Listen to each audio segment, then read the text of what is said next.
Suka itu tidak last long. Suka itu bukan dasar yang kuat untuk kamu bangun jalin hubungan rumah tangga. Itu super shaky. Itu apa itu maksudnya? Bunda cinta itu apa gitu? Terlalu membawa perasaan cintanya sehingga segalanya yes, Pak.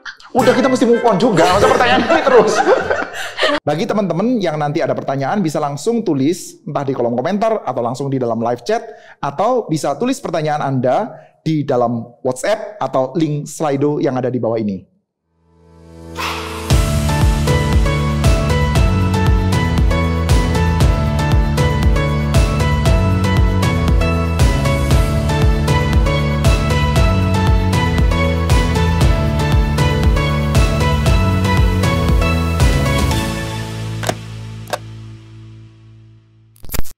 Halo semuanya, selamat datang di acara Ngobrol Digital Ministry GRI Batam bersama saya Natalie. Saya Eko.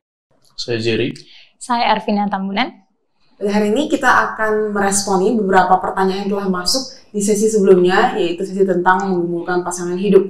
Baiklah, kita ditemani juga oleh para narasumber yang sangat berpengalaman, terutama bapak-bapak dan ibu-ibu yang ada di sini ya. Berpengalaman untuk menjomblo. Jadi kita langsung aja masuk ke pertanyaannya. Siap? Pertanyaan pertama, ada yang bertanya, bagaimana mengobati patah hati? Apakah ada jangka waktu normal masa patah hati? Orang sering memberi nasihat supaya mencari kesibukan agar tidak larut dalam kesedihan. Tapi saya pikir itu hanya sebuah pelarian. Apa tanggapan Bapak atau Ibu terkait itu? Terima kasih. Ayo loh. Bapak atau Ibu, sini cuma ada Bapak. Bapak duluan kata-katanya. Ya, Bapak cuma satu ya. Saya pikir nggak ada ini ya, nggak ada aturan baku tentang waktu, mesti berapa lama begitu ya. Tapi saya pikir yang mengobati memang betul sih, bukan masalah cari kegiatan sih untuk mengobatinya. Gitu. Untuk orang-orang yang sudah dewasa seperti kayak kita ya, yang mesti mengobati adalah kewarasan saya pikir. Waras saja, waktu tidak nungguin kamu gitu. Kamu patah hati terus gitu ya, nggak mau move on ya udah kamu tua gitu. Ya begitu aja sih. Dunia nggak nungguin. Gitu, Pak. Nggak gampang. Orang patah hati denger ini bakal merasa gimana gitu. Saya tahu tidak gampang, tapi kita mesti waras saja. Kita enak orang dewasa kan ya, mesti waras ya. Jadi Anda bukan kelas 2 SMP atau kelas 1 SMP, atau jangan-jangan Anda kelas 1 SMP gitu ya. Kalau Anda kelas 1 SMP ya udah forget, mau lama-lama sedikit nggak apa-apa gitu ya. Tapi kalau kita udah dewasa dengan satu buah kesadaran bahwa this game ya, urusan kita itu mau pacaran dan lain sebagainya, itu memang meliputi kemungkinan untuk tidak jadi. Sehingga ketika tidak jadi, ada rasa sakitnya, tapi ya Anda mesti bergerak gitu. Jadi mengobatinya itu dengan bergerak? Mengobatinya adalah dengan waras. Waras. Kalau menurut saya ya. Jadi gimana menurutmu? Nggak tahu. Gimana caranya mengobati patah hati? Dia mematahkan hati banyak orang, orang patah hati. Masa sih? Patah hati. Wah, beberapa patah hati. Serius lah. Iya. Jadi nggak ada tips gitu untuk orang yang patah hati? Belum pernah patah hati. Jangan patah hati tipsnya berarti. Vin? Aku ya? Enggak. Kata Pak Eko katanya harus waras ya. Kalau perempuan sering sekali dibilang gitu juga Pak, tetap aja nggak waras Pak. Gitu. Tetap aja bermain di perasaannya. Oke, kata Pak Eko, pikirannya harus waras gitu. Tapi perempuan kan seringkali, oh iya pikiran waras, siapa itu nangis lagi di kamar Pak, berhari-hari gitu. Bisa jadi begitu kan. Iya. Dan yang pasti nggak mudah sih. Tapi kalau aku mungkin kata Pak Eko jangan mengambil pelarian, tapi buatku sendiri sih better tetap cari kesibukan dulu gitu Pak. Untuk di momen pertama gitu. Karena nggak mudah sih. Tetap harus cari sesuatu, suasana baru gitu. Biar nggak langsung berlarut. Mungkin wujud supaya bisa waras itu ya cari kegiatannya itu Pak. Cari kegiatan, cari suasana baru. Effortnya jangan terlalu gede gitu aja lah ya. Mungkin ya sampai meskipun pindah sekolah dan sebagainya terlalu besar lah. Mesti pindah kerja, nanti pindah gereja dan lain sebagainya. Aduh. Untuk orang yang sudah dewasa. Jadi ketika kita mengalami rasa sakit, ini sebetulnya sama dunia bisnis juga mirip lah ya. Kalau kamu sekali bangkrut itu terus apa? Mau down terus begitu ya. Ya mau jadi apa begitu ya. Hitung-hitungan dengan waras gitu ya. Lu umur berapa gitu. Kalau Anda usianya misalkan ya 25 tahun gitu ya. Katakanlah Anda dalam hitung-hitungan normal kita umurnya Anda nanti sampai 85 gitu ya.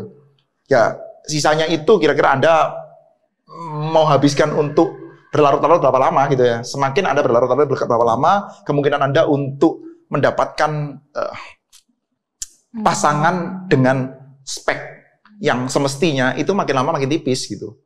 Jadi pakai hitung-hitungan aja. Saya punya banyak teman sih Pak yang patah hati dan sangat sulit untuk move on. Walaupun kita sering nasehatin, sering temenin, atau sering mencari kesibukan bareng gitu ya.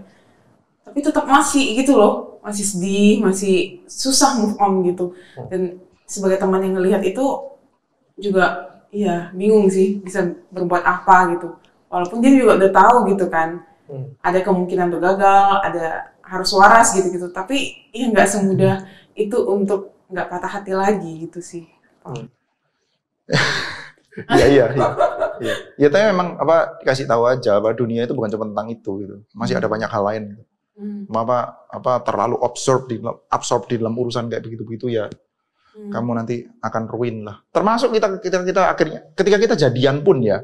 Maksudnya hitung-hitungan worth it-nya itu loh.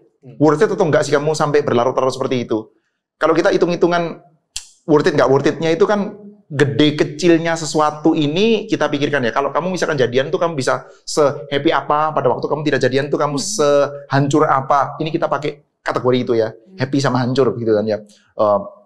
Jadi sekali lagi kalau kamu akhirnya jadi ya, kamu juga nggak sampai segimananya gitu ya. Sehingga ketika kamu nggak jadi juga nggak harus sampai seremuk itu gitu.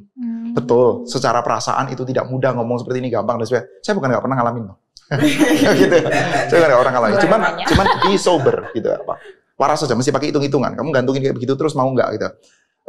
Ya lihat saja. Kalau kamu mau kayak begini terus ya kira-kira kalau langkahnya tidak kamu ambil ya kamu akan berakhir di kamarmu yang berdebu dengan model orang yang yes. Kamu akan jadi orang yang kumel, malas mandi dan akhirnya malas kumpul sama orang dan kamu nggak bisa mengharapkan Natalie bisa kasihan terus sama kamu ya kamu ditinggal juga ntar. Kamu akan sendirian bersama dengan kutu-kutu di kamarmu gitu. Menurut aku sih ada satu aspek lagi yang penting sih, bukan yang penting sih, aspek dalam patah hati itu biasanya karena kebiasaan. Biasa di chat orang, biasa diperhatiin orang. Tiba-tiba nggak ada orang yang menemani, tapi tiba-tiba nggak ada orang itu kali ya. Jadi kebiasaan itu yang mungkin dia belum bisa adapt dengan kebiasaan normal itu biasanya ada aspek itu sih. Ya, jadi mungkin perlu build kebiasaan baru gitu, terbiasa tanpa orang itu gitu, atau terbiasa lakuin hal yang lain. Biasanya sih ada aspek seperti itunya sih menurut aku. Ya, betul sekali. Udah lupa saya udah agak lama. Masa itu ya. Ya betul. Masih banyak what a wonderful world di luar sana begitu. Jangan berburu ngomong it's the end of the world. Kamu tahu nggak lagu itu ya? Why does the sun go on shining? Matahari justru berhenti bersinar gara-gara dia putus cinta yang bener aja. It ended when you say goodbye gitu. Aduh konyol ya. Matahari masih tetap bersinar, burung masih tetap berterbangan gitu ya. Es krim masih tetap enak, kopi masih tetap enak, wine, ya buat yang suka. Jadi masih oke lah. Cari pelarian itu. Ya mungkin nggak usah sampai terlalu disengaja, sengaja untuk melupakan ini, sengaja untuk melupakan ini gitu ya. Just ya kalau ada teman-teman kayak Natalie begini, kayak kita aja hangout ntar sebentar selesai lah. Gitu. Kita apa? Kita aja hangout ntar sebentar selesai lah, kita aja makan durian beres tuh. Untuk hari itu Pak. Asal waras loh ya, asal dianya sudah bisa waras ya. Tapi yang sering kejadian ya gitu Pak, ekstrim ngambil pelarian. Kayak betul-betul sangat-sangat berusaha supaya lupa, saya harus cari kegiatan baru dan kadang-kadang kegiatannya oke kok, kegiatannya sangat baik, jadi rajin pelayanan lah, jadi tiba-tiba buka bisnis ini, bisnis itu lah. Masa sih ya? Jadi gitu loh, ada yang tiba-tiba ikut organisasi, ada orang yang saya kenal kayak gitu, dia sangat patah hati, lalu sempat agak ambil waktu sendiri, nggak ngapa-ngapain, setelah itu dia nyadar, aku harus cari sesuatu kegiatan. Dia jadi aktif di kampus dan lain sebagainya, jadi sangat-sangat lebih produktif daripada sebelumnya bahkan. Oh ya itu baik karena memang ngambil kegiatan-kegiatan itu baik sih ya. Tapi Ya baik juga. motifnya itu untuk pelarian sebenarnya. Jadi Ya buat beberapa orang mungkin bisa works ya. Cuman iya. Cuman maksudnya itu kan kalau cari aktivitas untuk melupakan itu kan apa ya? Ya kamu mesti aktivitasnya yang sedapat mungkin nggak ada dianya begitu. Kan aktivitasnya jadi terbatas juga. Tapi kalau ini memang jadi aktif di kampus, rajin pelayanan buat pelarian dan lain sebagainya. Ya aktivitas pelayanan itu kan bagus ya. Jadi ya silakan kamu pelayanan gitu. Mungkin orang yang patah hati juga kepikiran kalau orang tersebut adalah orang yang terbaik untuk dia. Jadi dia susah move on, mungkin ada part itu juga kan. Biasanya kayak, oh orang ini sebenarnya paling tepat buat aku tapi nggak sama aku. Jadi mungkin itu yang membuat dia patah hati juga. Ya bisa juga gitu. Yang kayak begitu itu bener sih. Jadi kadang-kadang orang berpikir yang ini paling cocok buat saya. Ya kita mesti mikir dua hal. Pertama, kemungkinan tidak benar. Kadang-kadang kan kita itu cocoknya itu kan simply karena kita punya preference atau karena kebiasaan. Betul. Udah karena biasanya sama dia gitu. Itu yang pertama. Kedua, kalaupun betul dia yang terbaik ya kamu mungkin mesti dapat second best. Karena dunia kita itu nggak sempurna. Nggak apa-apa. Second batch. Iya, saya pikir itu yang paling cantik, paling pinter, paling rohani itu paling cocok buat saya itu. Spek kayak gitu mungkin bisa cocok buat banyak sekali orang. Dan mungkin semua orang juga bilang gitu ya Pak. Iya, gitu. Ya, jadi ya kita mesti sadar kalaupun itu memang mungkin kelihatannya akan baik sekali buat kita, tapi ya dunia kita nggak sempurna. Kita tidak senantiasa mesti dapat yang itu. Ini pakai bahasa provokatif ya, second best ya, nggak. Spek itu kan cocok-cocokan aja, dicocokin sama speknya aja. Kalau kamu pengen HP yang dibuat ngefoto ya belinya ini, kalau pengen HP yang sistem orasinya bisa lancar atau buat kerja ya yang ini gitu ya. Tentu kalau bisa.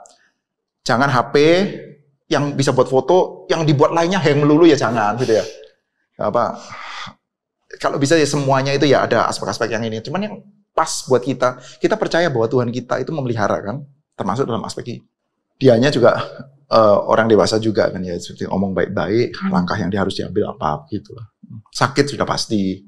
Kalau sayang beneran ya sakit sudah pasti. Cuman ya kan mau nunggu kayak gini terus ya sampai kapan gitu. Dunianya nggak nungguin. Oke, move on. Kita move on. Move on dong. Kenapa udah lama nggak patah hati, Indit? Jawabannya. Aku udah suami istri udah 10 tahun. Ya ngapain patah hati lagi? Udah lupa. Coba aku tak patah hati waktu itu berlarut-larut. Sampai sekarang nggak kawin. Kenapa? Enggak, ya saya berusaha untuk waras. Sakit, tapi berusaha untuk waras gitu. Masih ingat Pak rasanya? Saya sakit perut sih waktu itu sih. Iya. Kayak sakit perut Pak. Nah, iya betul. Apa itu mempengaruhi fisikal gitu. Kalau sakit perut gimana ya? Diobatin, minum obat. Tapi pikirannya ini. Tetap ini ya. Mesti kita leading langkah-langkah yang diambil seperti ini. Lama nggak Pak? Nggak lama ya? Beberapa bulan gitu mungkin ya. Iya. Cukup, Pak. Berbulan-bulan itu cepat atau lama? Lama ya? Iya. Maksudnya bukan berbulan-bulan sakit perutnya ya. Oh iya, maksudnya itunya. Sakit hatinya iya lama. Cuman saya tidak meresponi sakit hati yang lama itu dengan nggak ngapa-ngapain gitu ya. Dunia muter lah pada waktu saya kuliah ya saya tetap belajar pada ini ya melakukan semua hal yang saya nggak coba cari pelarian ya melakukan apa yang biasanya saya lakukan gitu aja. Cuman sekarang yang aspek ada dianya jadi nggak ada gitu aja. Teman saya beranggapan bahwa jalani saja dulu pacaran, nanti proses mengenalnya saat berpacaran.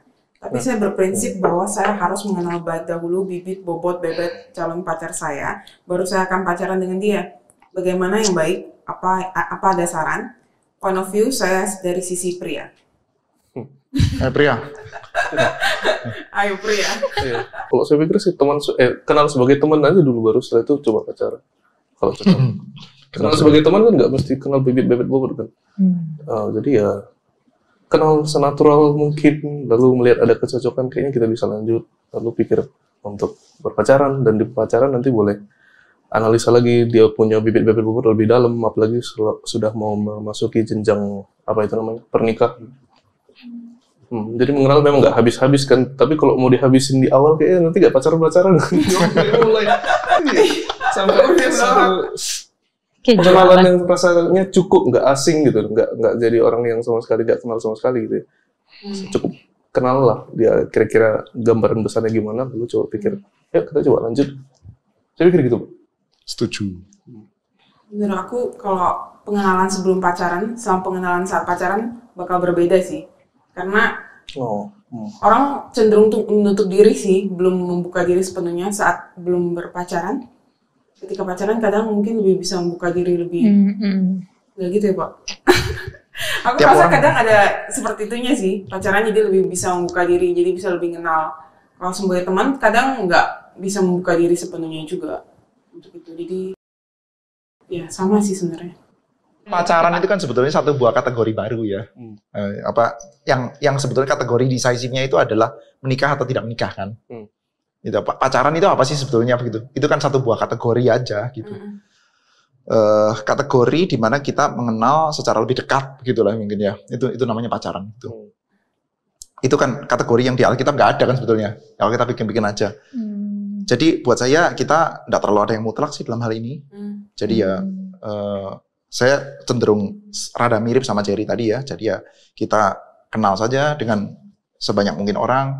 Lalu di dalam perkenalan kita kan sadar ya kita ini dipanggil untuk hidup berpasang-pasangan. Kita tentu saja mengumpulkan, menghitung baik-baik ya.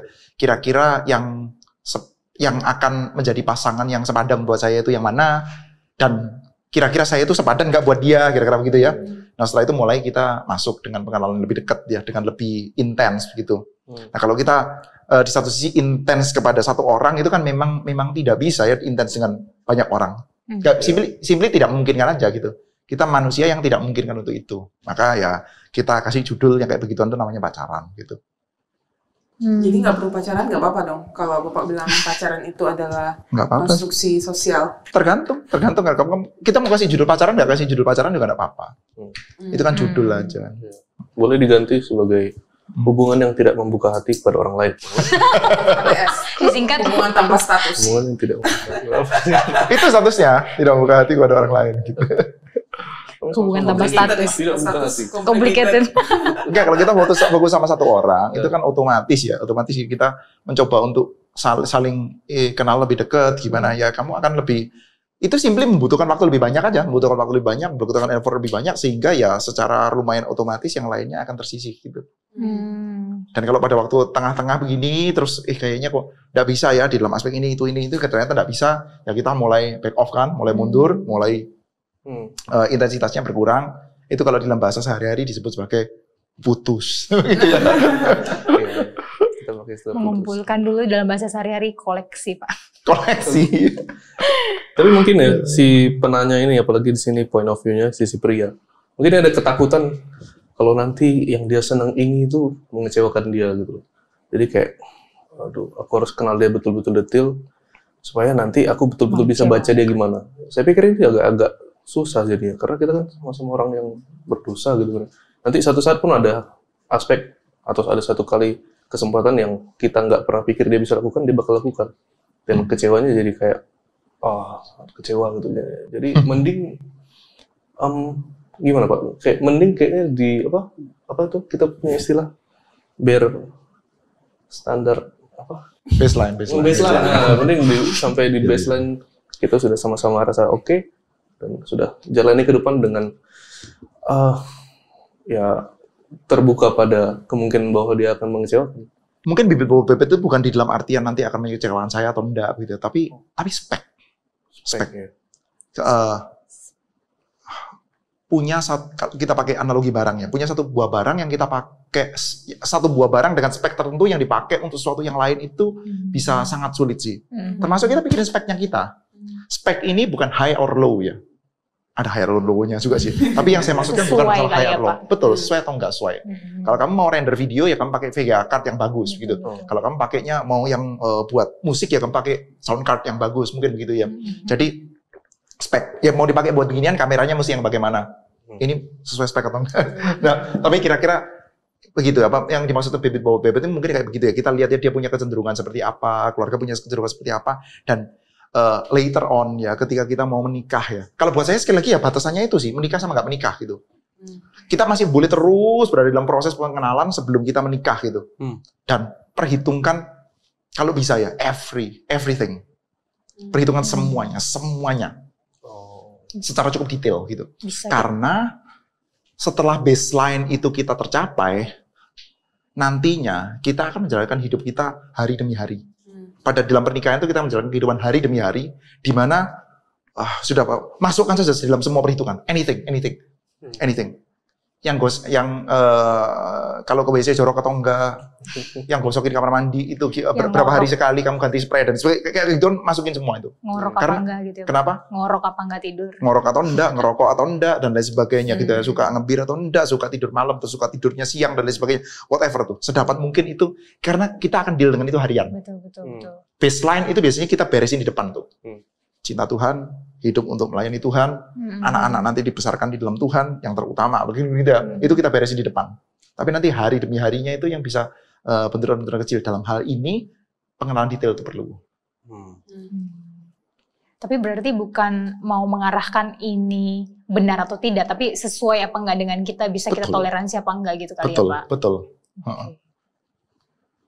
So, menurut Bapak itu perlu di awal sebelum berpacaran atau sebelum menikah? Sebelum menikah ya. Sebelum menikah. Yang pasti sebelum menikah ya. Sebelum menikah. Ya sekali lagi kategori pacaran itu kan kategori hybrid ya. Pacaran itu kan kategori belum menikah gitu ya. Belum menikah tapi ya tidak betul-betul tidak akan menikah dengan dia gitu ya. Tapi enggak sama kalau di dalam Alkitab itu ada tunangan.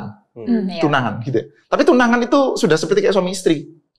Tunangan tuh. Jadi maksudnya kalau kamu misalkan berhubungan seksual, sudah bertunangan, lalu berhubungan seksual dengan orang lain itu dianggap berzinah tuh. Seperti kayak orang udah nikah gitu. Jadi memang kategorinya sudah dekat sekali gitu. Sudah dibeli lah. Dalam tanda kutip ya, bukan dibeli sih. Tapi dalam tanda kutip sudah ikat janji begitulah. Berarti menurut Bapak pacaran nggak pacaran, it's okay gitu ya. Yang penting pengenalan atau Bapak pro courtship dong. Itu courtship ya Pak? Nggak tahu saya, apa itu? Salah. Baru pertama kali dengar saya. Ya jadi lagi. Ini kalau saya itu cuma lihatnya begini, sudah menikah atau belum menikah. Pada waktu kita akan menikah, berhubunganlah secara sangat intens gitu ya. Lakukan semua hal kecuali seksual gitu aja. Sebelum menikah? Iya, sebelum menikah. Bagaimana kalau dalam proses saya berkenalan justru malah ditinggal, tidak dibalas atau ghosting atau tidak peka dan tidak memberi respon balik padahal sudah melakukan effort untuk mendekati dan mengenal calon pacar. Point of view laki-laki terhadap perempuan. Beda lah tergantung kasus per kasus. Betul. Tapi kayaknya umumnya ya. Kalau dia udah ghosting udah kayak gitu ya udahlah mungkin nggak suka kali. Belum tentu juga sih. Katanya udah berikan usaha yang terbaik. Mungkin usahanya yang salah kali. Dan harus kenal dianya juga. Maksudnya mungkin tipenya yang bukan orang yang suka pegang handphone atau balas chat gitu. Tapi pas ketemu mungkin ngerespon gitu. Sendiri. Kok gitu? Ya nggak pernah lihat HP saya. Gitu. Parah gue nih. Ya kan maksudnya pada saat ketemu mungkin ngerespon kan. Tapi mungkin pada saat pegang handphone. Nah, ini ghosting. Ghosting itu udah deketin terus dia caw gitu ya. Kayak menghilang gitu, kayak ghost. Tiba-tiba menghilang gitu Pak. Sempat ada kayak komunikasi yang mungkin cukup intens, lalu asik gitu. Terus tiba-tiba nggak ada gitu, tiba-tiba pergi gitu. Mungkin ya emang nggak suka. Iya. Atau dia ketemu orang lain. Iya. Atau kayak gitu diajak ngomong aja. Kayak kamu kenapa hilang gini ya? Memang ini ya apa rasa nggak nyaman ya sama aku ya gitu. Kalau misalkan ternyata ya nggak bisa diterusin ya udah move on. Be sober. Dan lalu kalau misalnya memang dia bisa bertemu secara offline di dunia nyata ya coba perhatikan mimik mukanya, ekspresinya, nyaman atau enggak ya. Kalau memang udah ada lampu-lampu merah ya jangan angkat lampu hijau ya. Jangan atau cari interpreter gitu ya. Cari interpreter. Cari orang ketiga yang membantu. Tapi interpreternya jangan teman baik, nanti teman baik dukung kita Pak. Oh gitu. Oh iya. Nggak interpreter yang ngerti cara nafsirin dia gitu. Iya. Oh betul. Kalau dari perspektif yang pernah saya lihat dari perempuan ya, bisa jadi perempuannya lagi sok jual mahal, kayak play hard to get gitu. Ada beberapa kayak gitu. Pengalaman juga cowoknya yang kurang usaha, misalnya ceweknya belum suka sama cowok itu kan, belum kan, tapi ada kemungkinan. Tergantung cowoknya gimana caranya usahanya bisa mengambil hati perempuan itu sih sebenarnya. Kan banyak teman-teman kita yang kayak gitu juga kan, yang awalnya ceweknya nggak suka sama cowoknya, tapi lama-lama ceweknya mau sama cowoknya karena cowoknya berusaha gitu. Ya, pinter-pinter sih. Usahanya kurang keras. Iya, seberapa besar dulu. Berapa lama gitu, setahun belum atau gimana, terserah sih.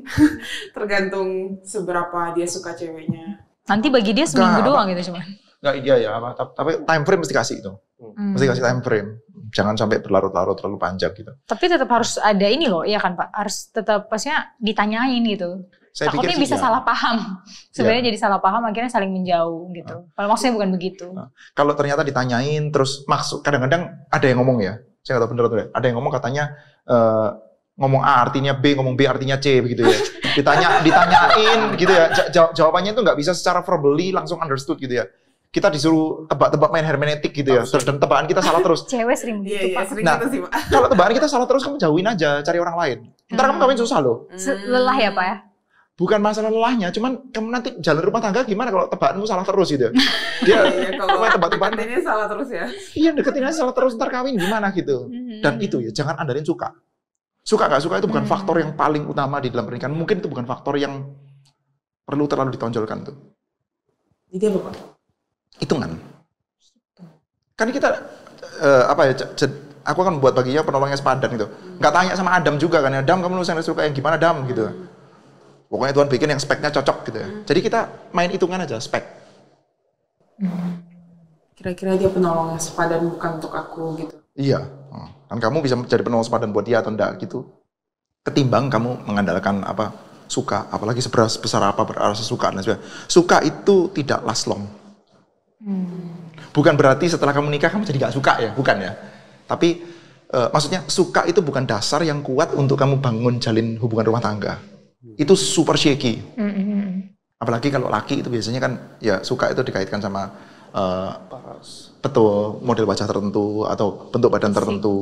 Itu shaky itu. Kalau suka, ya itu kemarin kita di kelas pernikahan sempat bahas ya. Kalau kita suka sama yang cantik sekali, spek model ya, spek model. Spek model, buka internet aja. Nikmatilah dia sebagai model, bukan sebagai istri. Spek model sama spek istri lain. Jadi hitung-hitungannya. Hitung-hitungan. Seberapa speknya masuk? Hitung-hitungan dari kepala yang takut sama Tuhan. Hitung buat diri kita, hitungkan buat dia. Kalau dia cukup dewasa, dia suruh ngitung juga. Hitung juga kira-kira dia bisa atau enggak sama kita. Kita bisa enggak sama dia gitu. Saling hitung lah gitu. Kalau dianya masih kita anggap belum terlalu bisa ngitung, ya kita hitungkan. Kayak Bapak dulu ya. Jangan kita aja. Oh iya benar, maaf Pak. Sambil buka kartu nih sekarang. Iya. Oke, jadi kira-kira kalau kita mau balik lagi sedikit, apa solusi untuk teman kita ini Pak yang ditinggal sama yang dia senang? Ceweknya, Mungkin dia harus coba lihat, buka mata lebih. Ya, cari Lagi interpreter gitu ya. Cari interpreter. Atau coba yang lain langsung. aja. Seperti apa. Tanya langsung juga boleh. Kalau Atau cari yang lain. iya, Oh, cari cari yang yang lain. lain. Ada banyak alternatif. Sejauh apa pentingnya ordo dalam suatu hubungan? Bagaimana kalau cowoknya itu yes man atau bucin? Atau cowok yang bilang, aku pengen punya cewek yang bisa bawa aku ke jalan yang benar. Tapi itu the extreme side, sampai-sampai setiap keputusan harus diambil oleh wanita. Ini pertanyaannya cewek kayaknya ya.